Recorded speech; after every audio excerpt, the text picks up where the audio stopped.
तो आज के इस वीडियो में हम लोग देखने वाले हैं क्लास 8 का chapter 6 the first war of independence, जो कि है हिस्ट्री का। तो इसमें हम ये वीडियो का तीसरा पार्ट है, 2 पार्ट अब तक कंप्लीट हो चुका है।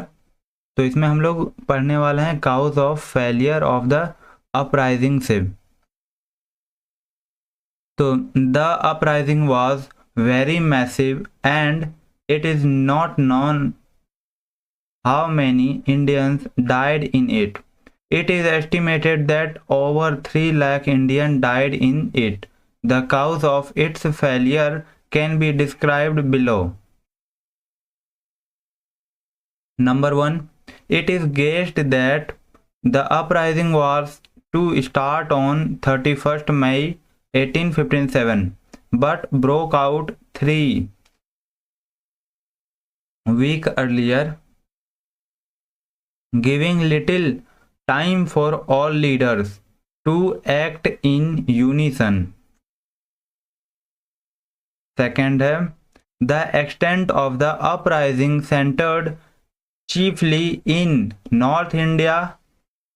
Other areas were mostly not affected. Third, the Indians, as always, were not united in their effort. Many of them rather cooperated with the British for their petty selfish interest. Even all Indian sepoy did not join the uprising. They rather cooperated with the British to put down the revolt. The British took help of Sikh, Rajput and Gorkha regiment to crush the revolt.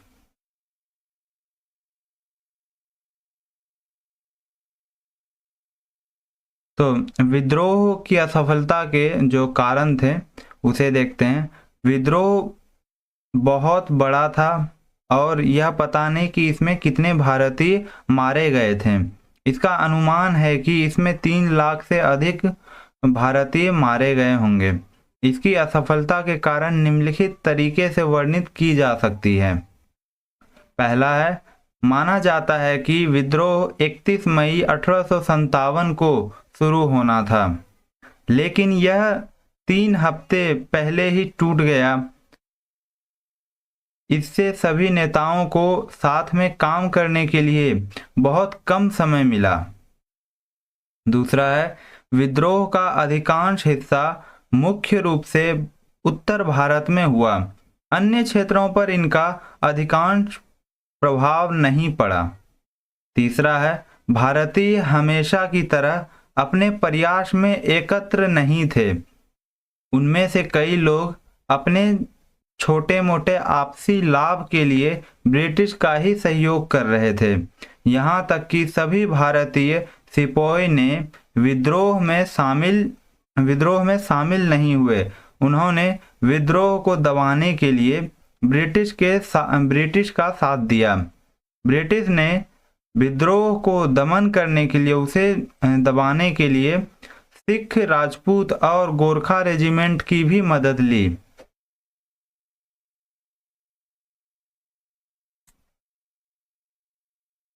फिर नंबर 4 है, the revolt was wide spread yet the rebels were organised at the local level and not at the national level. They lacked a common plan of action. When one area was under pressure, the fighter from the other place did not come to its rescue.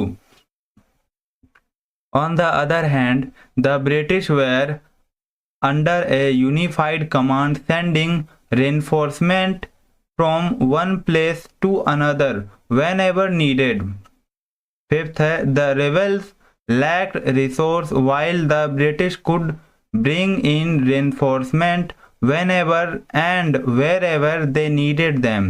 They also lacked training. The rebels often fought with domestic weapons, while the British had the modern weapon to fight. 6. The rebel leader did not have a large following. Bahadur Shah Jafar was chosen as a leader, but he was old and could inspire nobody. 7 है, The British made optimum use of the railway and telegraph facilities which they had at their disposal. On the other hand, the rebels lacked these facilities, so their movement and communication of information could not be carried out efficiently. तो चौथे में कहा जा रहा है, विद्रोह बड़ा था फिर भी विद्रोही स्थानीय स्तर पर थे और राष्ट्रीय स्तर पर नहीं थे। मतलब हमें यहाँ देखने को मिला कि राष्ट्र की भावना इनके अंदर नहीं थी, इनके अंदर सिर्फ अपने स्थान तक ही इनका स्तर था, इन विद्रोहियों का। उनके पास सामान्य क्रियाओं की एक साझा योजना की कमी थी। जब किसी क्षेत्र में दबाव था तो दूसरी जगह के लड़ाकू की मदद के लिए नहीं आए। वहीं ब्रिटिश को एकजुट नेतृत्व के तहत काम करना था। जब भी आवश्यकता होती तो एक स्थान से दूसरे स्थान पर सहायता भेज देते थे।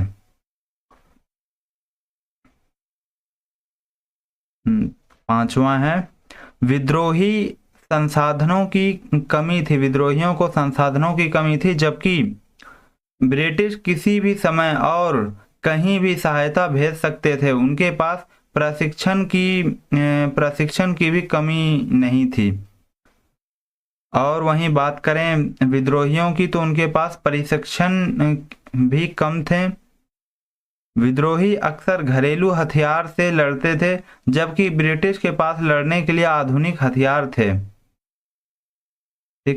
छठा है, विद्रोही नेताओं के पास बड़ा अनुयायी समूह नहीं था।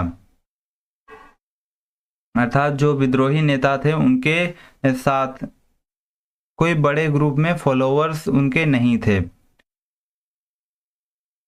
बहादुर शाह जफर को नेता चुना गया था, लेकिन वो काफी बूढ़े थे और किसी और को प्रेरित नहीं कर सकते थे। सातवां है, ब्रिटिश ने उनके पास उपयोग के लिए रेलवे और टेलीग्राफ सुविधाओं का उपयोग बेहतर तरीके से किया जो उनके पास थे। विद्रोहियों ने इन सुविधाओं की कमी के चलते अपने संचालन और जानकारी के संचालन को सुगमता से नहीं कर पाए।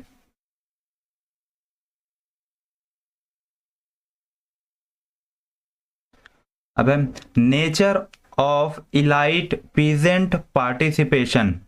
तो इसमें in about 100 years of their rule, the British had created a new middle class.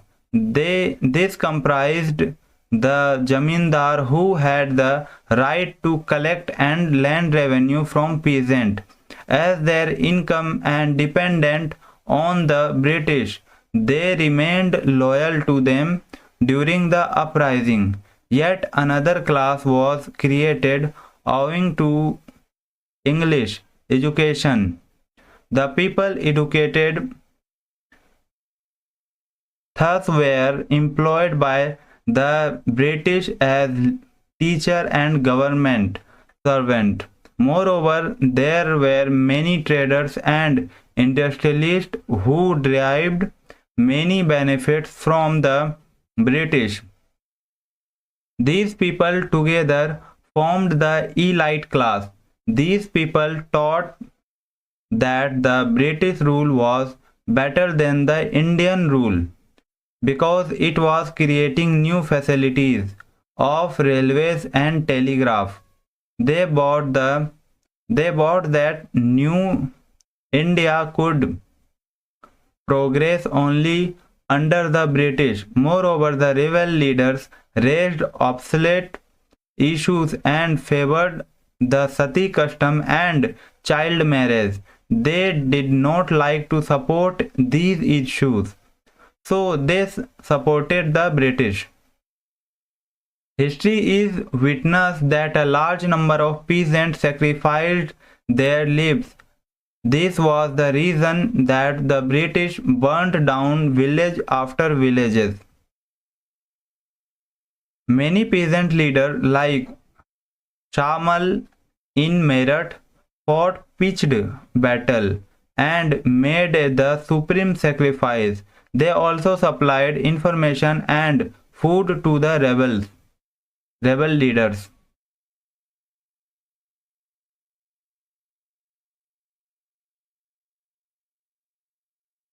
अब अगर किसानों की भागीदारी देखते हैं इसके अंतर्गत,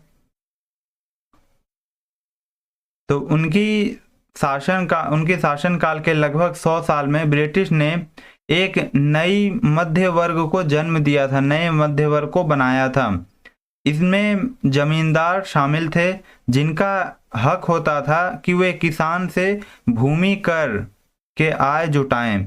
उनकी आय ब्रिटिश पर निर्भर थी, इसलिए वे विद्रोह के दौरान उनके पक्ष में रहे। एक और वर्ग अंग्रेजी शिक्षा के कारण बन गया था। इस प्रकार शिक्षित लोग को शिक्षकों और सरकारी नौकरियों में रखा गया।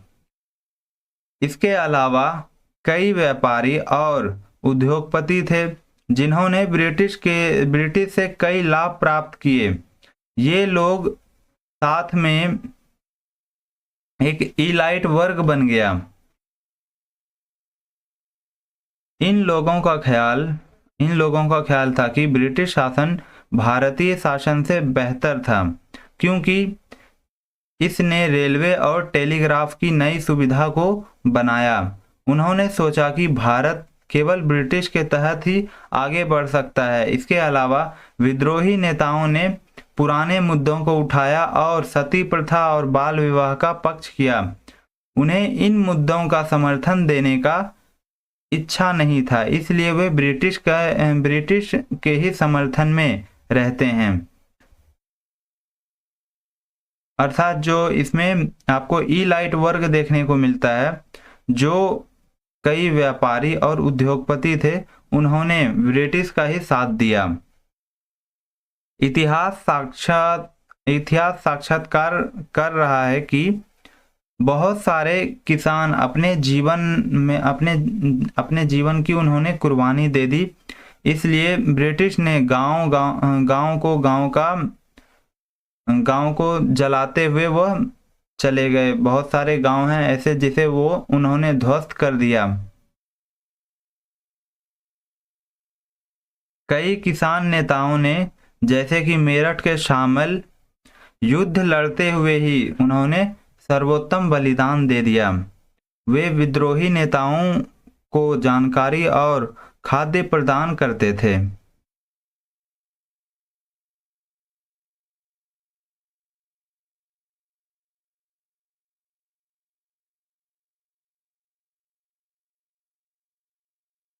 अब है सिपोही म्यूटनी और first war of independence.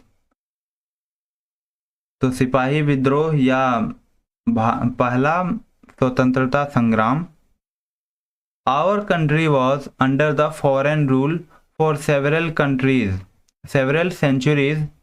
These invaders have distorted our history to their advantage. It is no wonder that we call Akbar the Great because of such distorted history. The British too did this.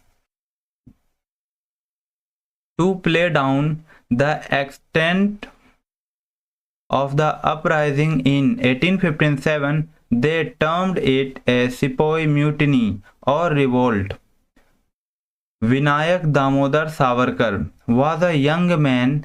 He went to England to study in 1906. About 50 years after the uprising, it was by chance that he happened to find some document which suggested that the 1857 incident was not limited to only Sepoy, but common people also participated in it. He then researched it for 2 years. He studied several record, newspaper and district gazette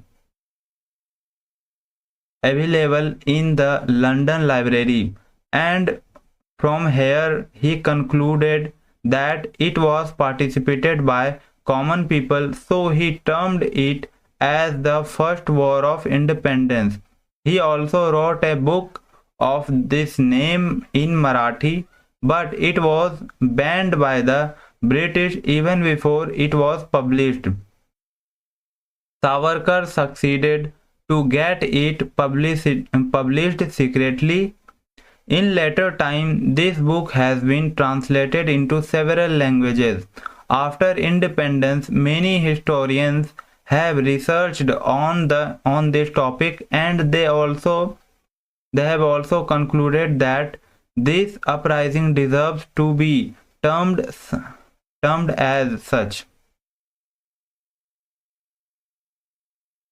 हमारा देश कई सदियों तक विदेशी शासन के तहत रहा। इन आक्रमणकारियों ने हमारे इतिहास को विकृत कर दिया, उथल पुथल करके रख दिया। ऐसा तो कोई आश्चर्य नहीं कि अकबर को महान कहते हैं, क्योंकि ऐसे विकृत इतिहास के ही कारण ब्रिटिश ने भी ऐसा किया। 1857 में उपद्रव की व्यापकता को कम करने के लिए उन्होंने इसे सिपाही विद्रोह कहा। विनायक दामोदर सावरकर जो एक युवक थे, उन्होंने 1906 में अंग्रेजी का अध्ययन करने के लिए वह इंग्लैंड की ओर जाते हैं। लगभग 5 दशकों बाद फिर से आपको यह उदय होता हुआ दिखता है कि यह किस्मत ही थी। उन्होंने कुछ दस्तावेज उन्हें मिले जिससे सुझाव मिला कि 1857 की घटना केवल सिपाहियों द्वारा ही नहीं, आम जनता भी इसमें शामिल थे।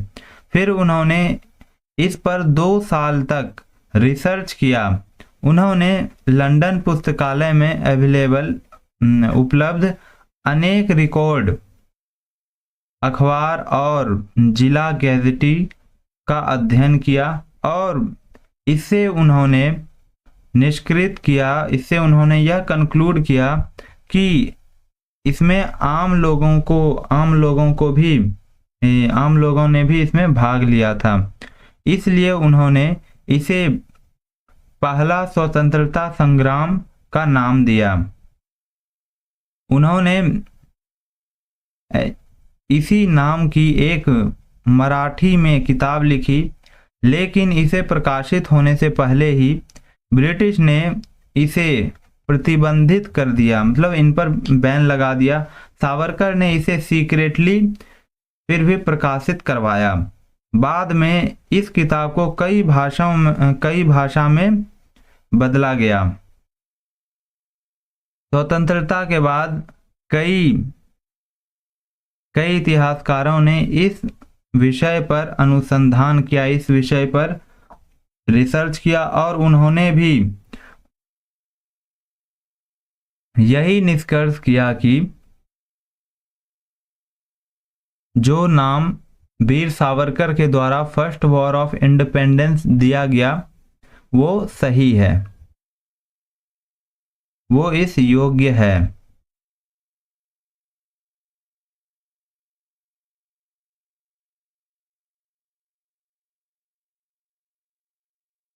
अब देखते हैं consequences of the revolt. Such an important occurrence could not go without its aftermath. Its consequences can be enumerated as under. Number 1. Until now the East India Company ruled India, but now the British government took over the administration of India directly. The company's misrule was ended, but now a new India era of British misrule was to begin. The post of Governor General of India was changed to Viceroy. This was the Lord Canning become the first Viceroy of India. Second, the British government assured the princes that their territory would no more be annexed and they could adopt a legal heir to the state. तीसरा है third, the people of India were given the right to faith. They could now be appointed to high post, though it happened only in exceptional case. Fourth है, a general amnesty was granted to the rebel except those who were accused of murdering the British. Fifth, the British now started the policy of divide and rule. They sowed seed of enmity between Hindu and Muslim so that they would not revolt together. This policy has caused an irreparable harm to India. We continue to suffer from this policy even today. तो अब हम लोग ये देखेंगे कि इस revolt के बाद, इस घटना के बाद आखिरकार क्या क्या कदम उठाए जाते हैं ब्रिटिश के द्वारा। इस एक महत्वपूर्ण घटना के बाद उसके परिणाम आने ही थे। उन्होंने परिणाम स्वरूप कुछ निम्नलिखित बदलाव किए। पहला है, अब तक पूरी दुनिया का प्रशासन ईस्ट इंडिया कंपनी ने किया था, लेकिन अब ब्रिटिश सरकार ने सीधे भारत के प्रशासन को अपने हाथ में ले लिया। कंपनी के दुरुपयोग का समापन हो गया, लेकिन अब ब्रिटिश दुरुपयोग की नई युग आने ही वाली थी। भारत के गवर्नर जनरल की पद से भारत के वायसराय की पद को बदल दिया गया। मतलब अब गवर्नर जनरल ऑफ इंडिया के जगह उसे उस पोस्ट को चेंज करके वायसराय का पोस्ट वहां कर दिया। इसके बाद लॉर्ड कैनिंग भारत के पहले वायसराय बने। दूसरा है, ब्रिटिश सरकार ने राजाओं को यह आश्वासन दिया कि उनके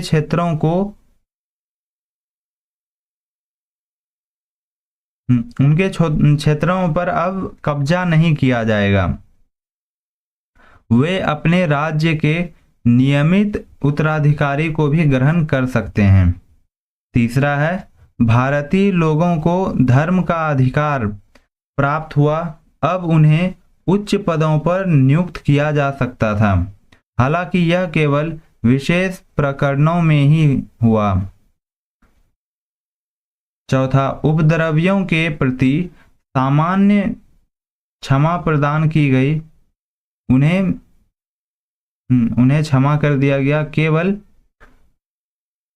उन्हें छोड़कर जिन्हें ब्रिटिश के हत्या का आरोप लगाया गया था। तो पांचवा है, अब ब्रिटिश ने फूट डालो और राजनीति करो की नीति अपनाई। उन्होंने हिंदू और मुस्लिमों के बीच में द्वेष की बीजें बो दी ताकि वे एक साथ विद्रोह ना कर सकें। यह नीति भारत को आज के समय तक देखने को मिलती है। इसके कारण इन दोनों के बीच में डिस्पैरिटी यानी असमानता का भाव उत्पन्न हो चुका है।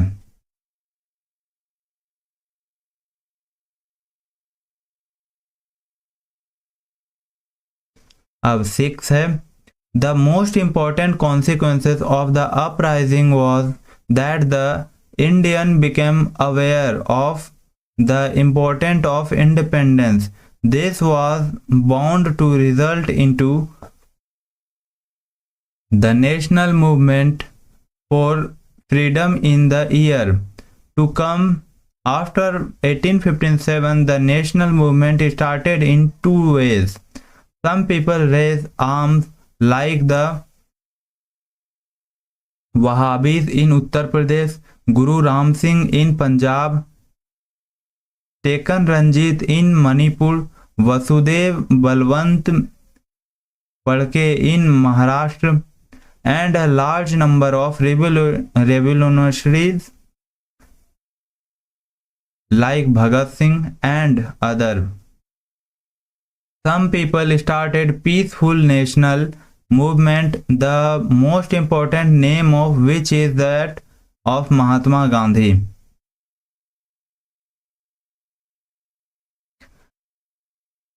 तो छठा में हम यह देखते हैं कि उदय के सबसे महत्वपूर्ण परिणाम में से एक था कि भारतीय लोग स्वतंत्रता को महत्व देने लग गए, उन्हें समझने लग गए। इससे आने वाले सालों में स्वतंत्रता के लिए राष्ट्रीय आंदोलन की शुरुआत हुई। 1857 के बाद राष्ट्रीय आंदोलन की शुरुआत दो तरीकों से हुई। कुछ लोगों ने हथियार उठाया, जैसे उत्तर प्रदेश में वहाबीज, पंजाब में गुरु राम सिंह, मणिपुर में टेकन रंजीत,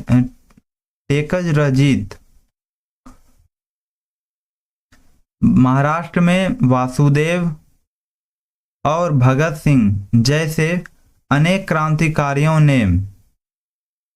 कुछ और शांतिपूर्ण राष्ट्रीय आंदोलन की भी शुरुआत हुई, जिनमें से सबसे महत्वपूर्ण नाम महात्मा गांधी जी का है। Role of vernacular and English press. Newspapers are an important source of information about the prevailing times. During the British period, it was no easy task for the Indians to publish news and view impartially. Still, vernacular and English press has succeeded to give some important accounts of the uprising. An important role was specifically played by the Urdu and English newspaper, while the vernacular newspaper reported events as they were focusing on the brutalities of the British and English press favored strong action against the rebels. The prominent Urdu newspapers of this time were Sultan al-Akhbar, Tislim-e-Lakhnau, Siraj al-Akhbar, अखबार अल जाफर, सादिद अल अखबार, दिल्ली उर्दू अखबार, etc. It was due to their contribution that the Press Regulation Act 1867 was passed by the British government. इसमें हम लोग देसी भाषा जिसे हम कहते हैं और इंग्लिश प्रेस, इनकी भी भूमिका देखने वाले हैं। इसमें कहा जा रहा है, इस समय में चल रही परिस्थितियों के बारे में जानने के लिए अखबार एक बहुत महत्वपूर्ण स्रोत होता है, और यह एक इम्पोर्टेंट रोल भी निभाता है। ब्रिटिश काल के दौरान भारतीयों के लिए न्यूज और विचारकों को निष्पक्ष रूप से प्रकाशित करना आसान काम तो नहीं था। फिर भी इंग्लिश प्रेस ने उपद्रव के कुछ महत्वपूर्ण खबरों को प्रस्तुत करने में सफलता पाई। खासकर उर्दू और इंग्लिश अखबार ने इस समय महत्वपूर्ण भूमिका निभाई, जबकि अखबार घटनाओं की वैसी ही रिपोर्टिंग की गई थी जैसे कि वे ब्रिटिश की बर्बरताओं पर, यानी उनके द्वारा जो क्रूर बर्ताव किया जाता है, इस पर केंद्रित किया गया। वहीं इंग्लिश प्रेस ने भी विद्रोहियों के खिलाफ मजबूत कदम चाहा कि इनके खिलाफ उठाना चाहिए। इस समय के प्रमुख उर्दू अखबार इस्लामाबाद के सुल्तान अल अखबार, लखनऊ के तिल्सिम-ए-लखनऊ, अखबार-ए-सिराज, अखबार-ए-जाफर, सादिद अल अखबार, दिल्ली उर्दू अखबार आदि थे। उनके योगदान के कारण ही ब्रिटिश सरकार द्वारा 1867 में प्रेस विनियम अधिनियम पारित किया गया।